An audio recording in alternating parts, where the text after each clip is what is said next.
ইকরার মৃত্যুর পর পুরো ঘটনাটি নিয়ে সোশ্যাল মিডিয়ায় ব্যাপক আলোচনা শুরু হয়। এরই মধ্যে প্রায় 10 দিন পর অবশেষে দেশে ফিরলেন আলভি।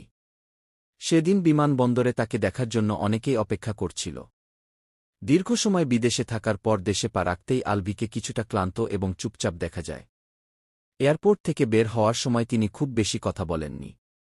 চারপাশে মানুষ তাকে ঘিরে ধরলেও আলভি বেশিরভাগ সময় মাথা নিচু করে হাঁটছিলেন। মনে হচ্ছিল তিনি গভীর চিন্তায় ডুবে আছেন।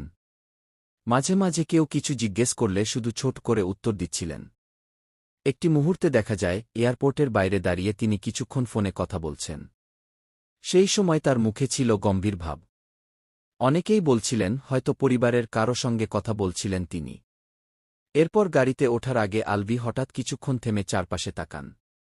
উপস্থিত কয়েকজন তাকে প্রশ্ন করতে চাইলে তিনি শুধু বলেন, এখন কিছু বলার মতো অবস্থায় নেই গি। তার এই কথাতেই বোঝা যাচ্ছিল, এই সময়টা তার জন্য খুবই কঠিন। এত বড় ঘটনার পর দেশে ফিরে হয়তো তিনি নিজেকে সামলানোর চেষ্টা করছেন। এয়ারপোর্টের সেই দৃশ্য অনেকেই ভিডিও করে সোশ্যাল মিডিয়ায় শেয়ার করেছেন। ভিডিওতে দেখা যায় পুরো সময়টা আলভি খুব শান্ত এবং নীরব ছিলেন।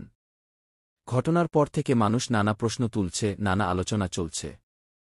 তবে এই মুহূর্তে আলভি যেন সবকিছু থেকে একটু দূরে থাকতে চাইছেন। সময়ের সঙ্গে হয়তো অনেক প্রশ্নের উত্তর সামনে আসবে। কিন্তু এয়ারপোর্টে আলভির সেই নীরব উপস্থিতি অনেকের মনেই গভীর ছাপ রেখে গেছে। ভিডিওটি শেষ পর্যন্ত দেখুন। আপনার মতামত কমেন্টে জানান। ভালো লাগলে লাইক, শেয়ার ও সাবস্ক্রাইব করতে ভুলবেন না।